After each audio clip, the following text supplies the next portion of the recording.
From the very fastest, many of the most famous and wildly exotic speed machines breaking records on land and in the air, to intergalactic space and the creation of critically accurate communication parts for Voyager 1 and 2, to literally hundreds of world-class technological advancements, there is a common thread.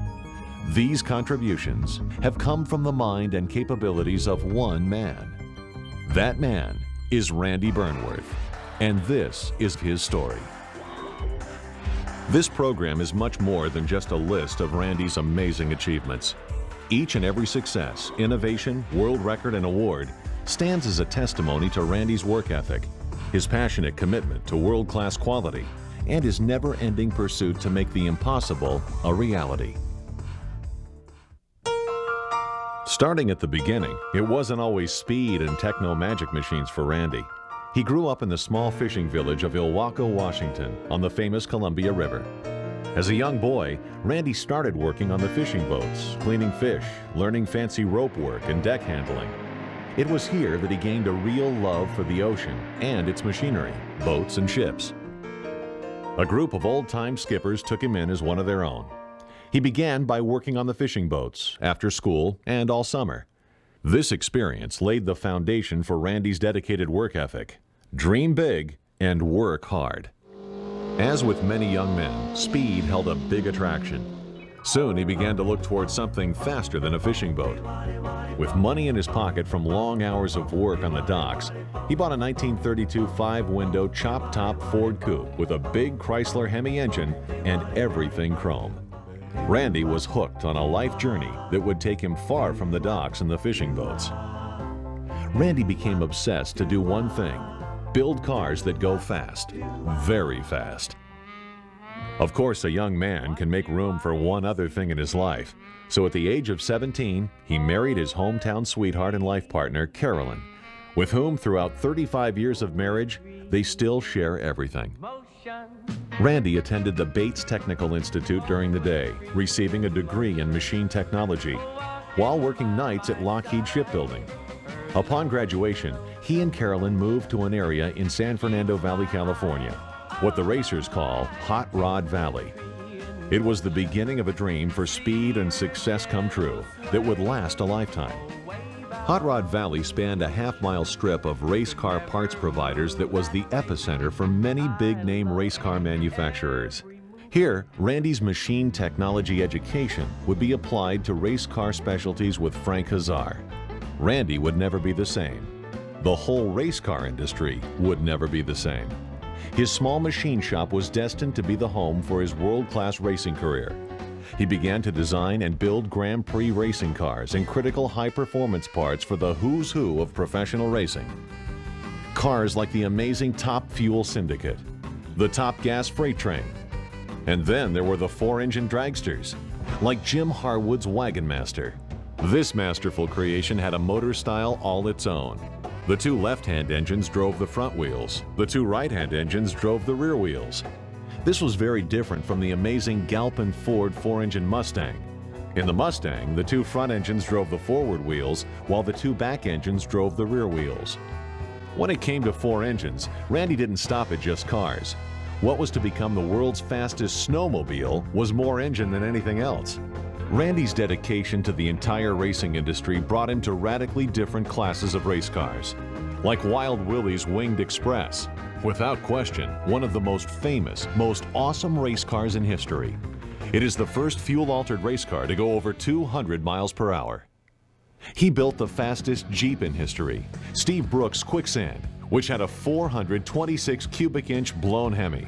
This awesome vehicle launched out at 119 miles per hour in 2.1 seconds in 100 yards of sand. The always popular Grand Prix formula racing was Randy's next challenge, and he soon made his mark here. Randy would repair, upgrade, and invent innovative products and procedures for these amazing speed machines. Building the blue 1970 Trans Am Camaro gave him an opportunity to become a Trans Am crew chief for the Waco racing team.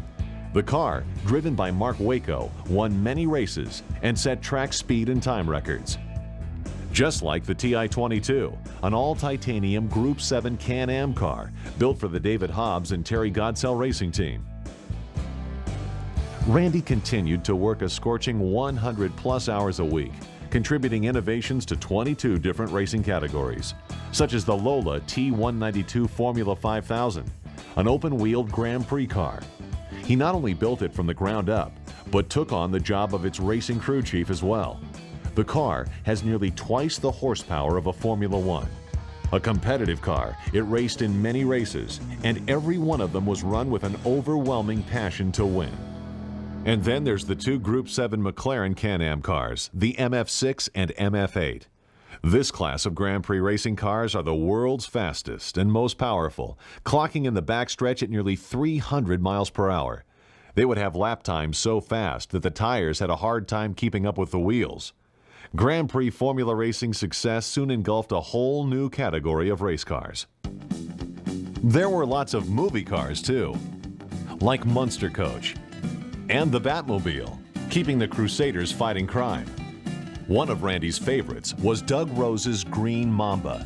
The car featured a J6J jet engine. Randy remembers being at racetracks where the crew would chain wrecked cars behind the engine's afterburners to exemplify the raw power. The immense heat produced from the thousands of horsepower completely melted the chained cars to a puddle of metal in front of cheering crowds. Next came the 1913 Stutz Bearcat for the movie Powder Keg, as well as the TV series. This automotive showpiece exhibited individually hand-created wheels and Gatling guns to fight off the bad guys. Here's a car for the working man, and it's one of the most famous automotive images. The renowned Hard Hat Hauler, another Burnworth contribution. The big screen beckoned once again. About this time, Disney was having great success with the family-oriented Herbie movies, starring that beloved Volkswagen.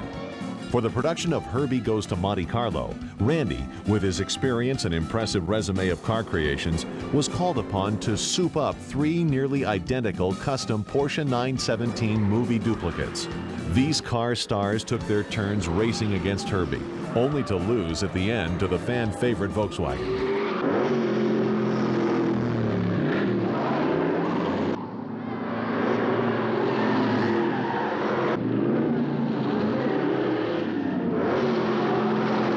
Randy still has one of these cars in his personal collection. Bill Frederick's Courage of Australia made its mark in the record books in 1972 with the fastest quarter mile in history, clocking 5.1 seconds and 311 miles per hour. This record stood for 26 years and was not broken until 1998. The Courage of Australia's technology eventually went on to drive faster than the speed of sound by reaching the amazing speed of 739.66 miles per hour under the Budweiser beer sponsorship. Randy Burnworth did more than contribute to the creation of another machine that could set a world record by breaking the sound barrier. He helped to break the barriers of human consciousness. If man could go faster than sound, what next frontier could we conquer? Randy not only spent his time tooling parts for Bonneville-style 3-wheel rocket cars and dragstrip jet power cars, he played a key role in the pioneering of the absolutely fastest 2-wheel piston-driven streamlined vehicle ever raced in history. The 2-wheel Jammer Streamliner was a record breaker from the very beginning, establishing an unbeatable series of many Streamliner and many motorcycle speed records. This motorcycle was so fast that it went from 0 to 280 miles per hour in first gear, hydraulically remote shifting Randy's drivetrain into a 400 miles per hour high gear. Randy by now had contributed to 62 world-class race cars, and they would break 27 world records and many speed, time, and track records as well.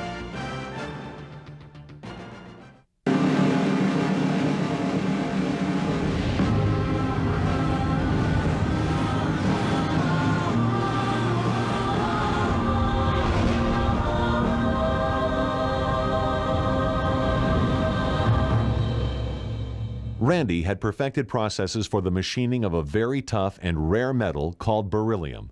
He had originally used this material to create strong, high-temperature motor parts for Indy cars. A group of Randy's friends that worked for Lockheed had stopped by the shop with a dilemma. The problem was this: a then mostly top-secret aircraft was being upgraded by Lockheed. Faster than a speeding bullet, and unlike any aircraft ever built, it raced the sun and won. Flying at speeds of 2,000 miles per hour in the top 1% of the Earth's atmosphere, it holds every major speed and altitude record for a jet. It could fly so fast that the heat generated from the friction in the air could actually melt the then titanium skin, its outer structure. There was a need for a new and better alloy that could withstand the 1,000-degree skin temperature created during the plane's top speed. Working with L.A. Gage and Nick Trist, owner of one of the most precise labs on Earth, he created the solution. The new material, called Localloy, was exactly what the Lockheed scientists needed. But this solution brought with it its own set of problems. This complex metal was tougher than any of the diamond cutters and milling machines of the time. Randy had to first design and make a new class of precision milling machines, capable of cutting this new material to within 1,000th of an inch tolerance over its 78-inch travel, or in real terms, perfect. His extraordinary talents had brought him to work on the world's highest performing aircraft, the famed SR-71 Blackbird. Randy went on to personally create and build every rib, rivet, and panel on the leading edges of the very SR-71 Blackbird that went on to break every world speed and altitude record in existence. Following the success of the SR-71 Blackbird, L.A. Gage was commissioned by NASA to create intricate communication parts for the Voyager 1 and 2 spacecraft. Because of Randy's unprecedented success in micro-precision machining, specifically on Localloy and beryllium, L.A. Gage chose Randy to personally make the mission-critical signal calibration mirrors from beryllium for both of the 2 Voyager spacecraft. The mirrors, designed and created by Randy, were an 18 by 11-inch ellipse constructed out of the tough beryllium metal. The National Bureau of Standards in Washington, D.C. certified them to be within a maximum tolerance of 4/millionths of an inch. In fact, they were the flattest, most precise parts ever made. These intergalactic space probes are further away from the Earth than any other object ever touched by human hands. The space agency said today that Voyager 1 has reached the edge of the solar system and is about to go off into a region of space that has never been explored by man. Voyager has been traveling about 1 million miles a day since it left Earth in 1977, and it is still working. Here's ABC's Ned Potter. It has been 26 years since Voyager was launched from Florida, and it has been racing away from us at nearly 1 million miles a day. But only now is it beginning to leave the solar system. It's like we are piercing a hole in the curtain that separates us from the rest of the galaxy. It has traveled more than 8.4 billion miles, taking pictures of giant Jupiter, then passing the rings of Saturn. Today, 3 times as far away from us as Pluto, some scientists say it is reaching the edge of the heliosheath. That is where the last hint of gases from the sun finally stops. Beyond it, tiny Voyager will find itself in the void between stars. You have entered the particles of the rest of space. Real space. Back in 1977, when they built Voyager 1, scientists thought to attach a phonograph record. Hello from the children of planet Earth. Bonjour. A sampling of sounds from this planet, just in case some alien civilization ever finds the ship millions of years from now. They might look at the Voyager and say, ha, amateurs, or they might be impressed with that. Though many of its instruments have broken down, Voyager is still scanning its surroundings and sending signals home. It will be at least 40,000 years before it reaches the next nearest star. Ned Potter, ABC News, New York.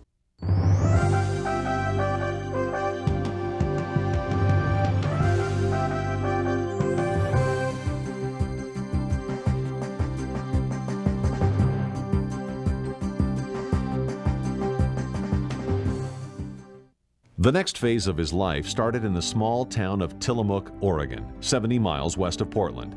It was here where all the big video test equipment companies were, like Tektronix, Hewlett-Packard, and Exact Electronics. This allowed Randy to capture some very talented people to start Showtime Video Ventures. Showtime began with a single product, and within 5 years, it had developed more than 100. Showtime was an entire manufacturing company that was designing, building, and shipping products to more than 100 countries. Because the facility was self-sufficient, it was able to make the products from the ground up. Its own circuit board plant and sheet metal shop allowed the engineering group to move very quickly. Much of the facility worked 24 hours a day to keep up with the worldwide demand. The goal of the company was to manufacture professional video equipment, make it easy to operate, and offer it at a price that a consumer could afford. Rapidly, the word got out, and the press was everywhere. Showtime received some 8,000 editorials, product test reports, and cover feature articles in hundreds of industry magazines.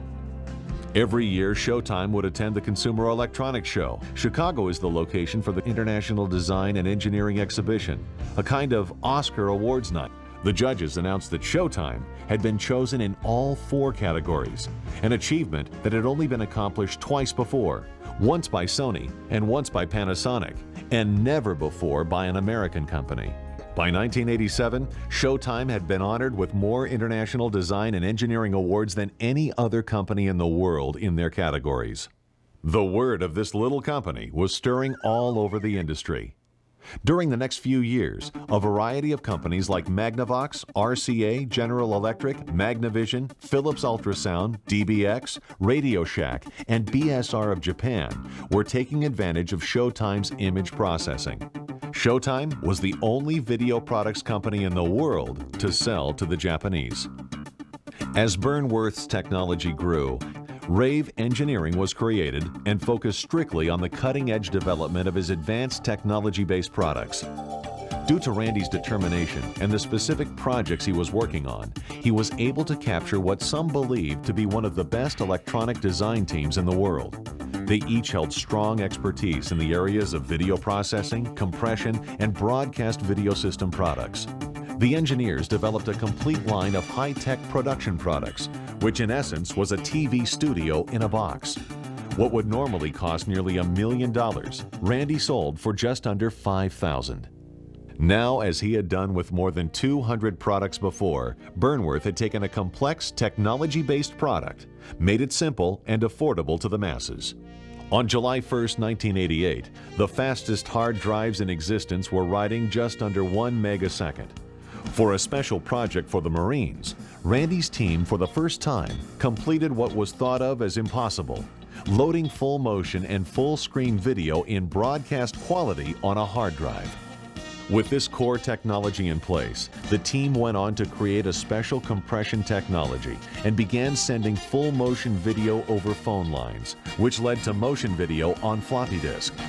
The word got around to some of the most powerful places on Earth, including the White House, which had extreme communication requirements for the President of the United States.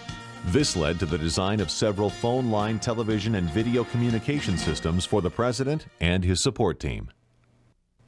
All that has come before, the products, the discoveries, the unbroken string of innovative successes spanning 3 decades, is just in preparation for what Randy is working on now.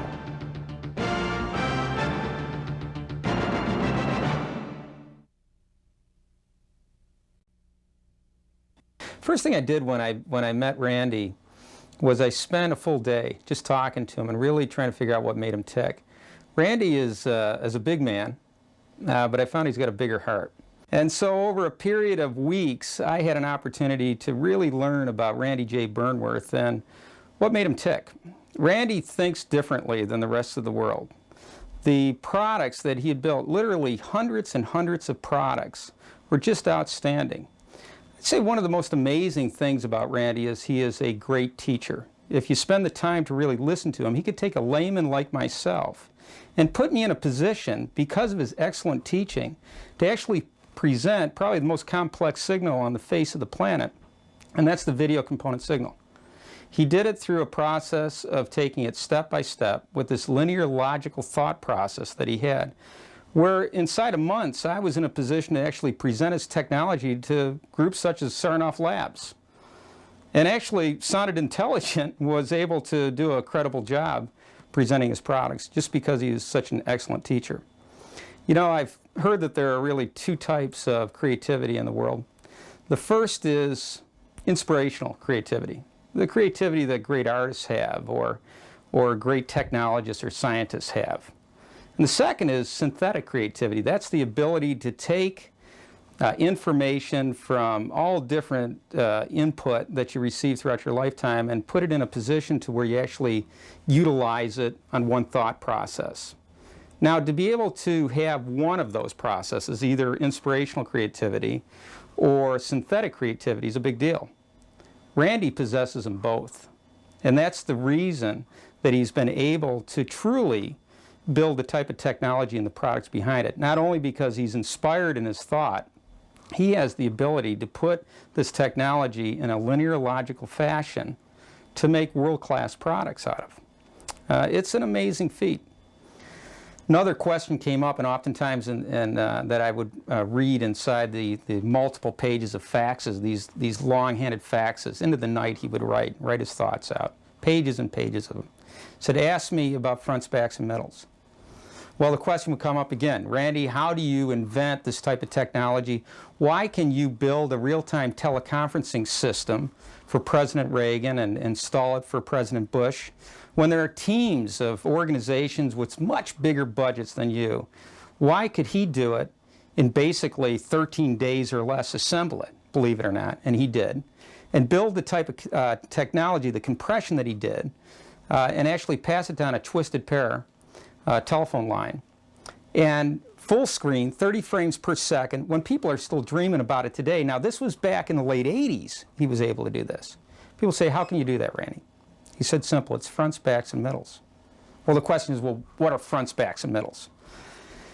He said, what I have done over the last 20 years in technology and my approach, he said, I decided, and he's funny when he explains this, he's very dramatic when he explains things. He said, I, Randy J. Burnworth, decided that the video component signal, the most complex signal on the face of this planet, had 53 parts to it. There were 53 components. He said, you might decide that there are 65, and someone else might decide there are 42, but I decided there are 53 components to the video component signal.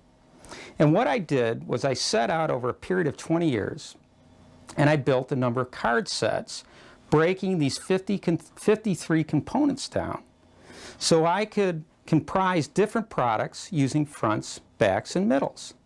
Now, a front would be how I accept the video component signal in. It might come in and through a form, whether it's the internet, or it could come in off of a video transmission, or a variety of ways. And that would be always how I would accept that in the front. Now, the middle would be simple. It would be what we would do with the video component signal. Well, we would compress it, whether we'd take noise out of it, whatever we decided to do for the client. And then simply the back was how we would deliver that signal. He said what I was able to do, because I put the time and the thought, and again, people don't think about things, I think about things. We were able to literally build hundreds of world-class products from that base core, the core technology that we put together with the 53 card sets using fronts, backs, and middles. Now, in true Randy form, or Randy style, he would always then teach the next step on how I could apply that same philosophy, that same thought process with fronts, backs, and middles to anything that I did. Randy's also a great teacher. I talked about the 1% rule. Oftentimes in trying to figure out what makes him tick, and everybody would ask, why can you do these things? Why can't the teams of these technology groups that have hundreds of millions of dollars at their fingertips do the same things that Randy can do on much less? You know, why can't they do that? Oftentimes Randy was asked that question, and he would say, it's the 1% rule. Well, the question comes up, well, what's the 1% rule? When he explained it to me, he said, Tim, what I've done over the last 25 years, not only in technology when I got involved in it, but even before that, when I was a master machinist and was involved in world-class race cars and the like, he said, I always applied the 1% rule. He said, what I would do is on any project that I got involved with, I would sit back, and the first thing I would do is think about it. He said, people don't think. He said, what I would do is take a project, and I would break it into 100 components. And it might be the most mundane of tasks in putting that project together. He said, then once I break it into 100 components, I would think about each component. Now, he said, an amazing thing happens when you think about each component of a project. He said, what I would try to do is make it just 1% better.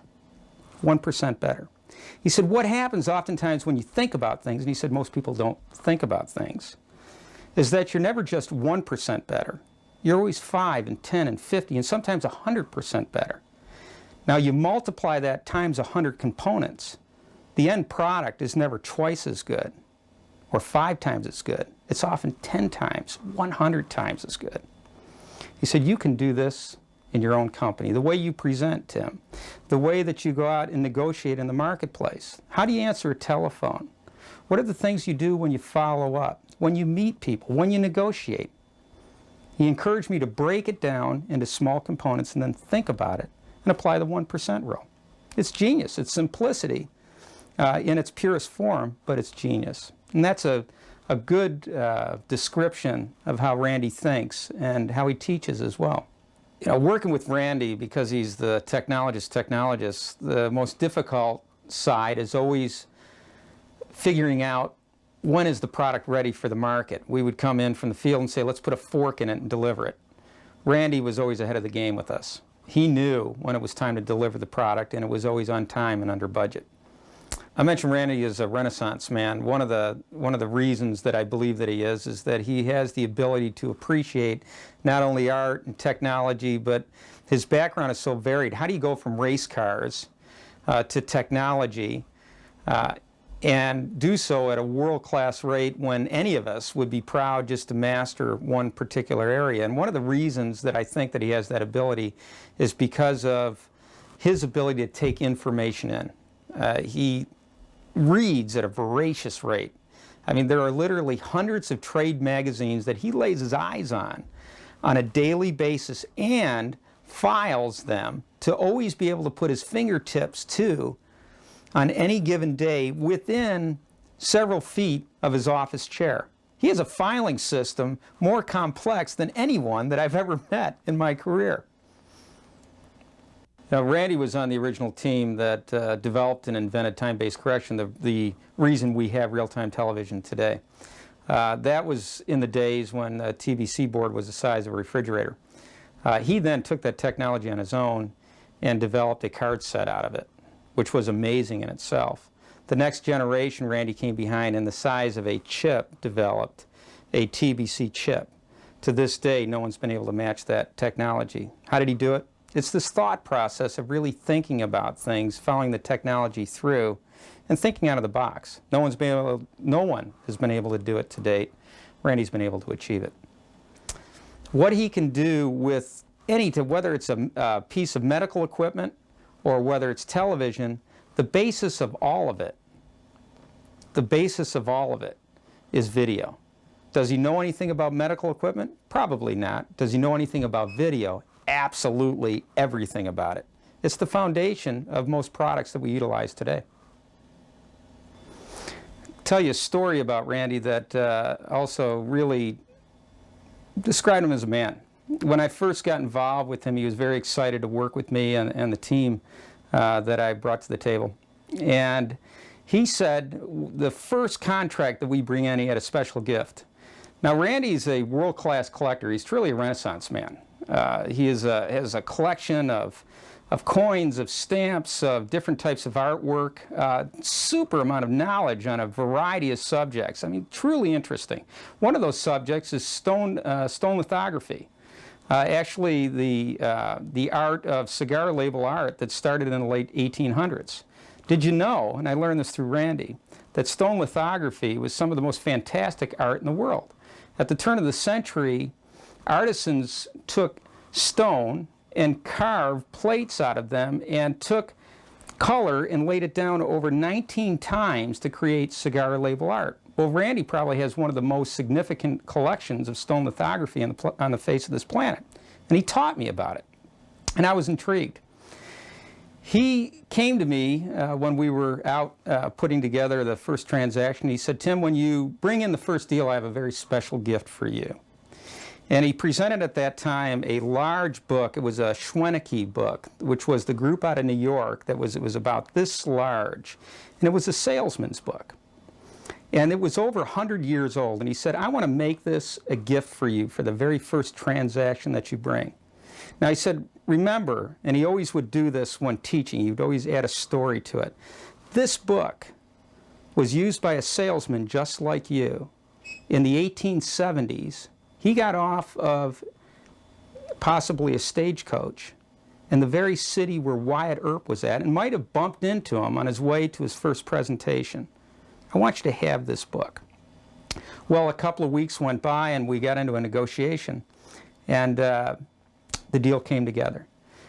Randy couldn't wait to bound down the stairwell with that gift of the stone lithography samples that a salesman used when he was out in the Wild West at the same time Wyatt Earp was, to present to me. And I have it to this day in my closet. Every day I look at it. It's a phenomenal gift. It's been with me over 10 years and it'll be with me till the day I die, to remind me of the creativity and the heart of Randy J. Burnworth.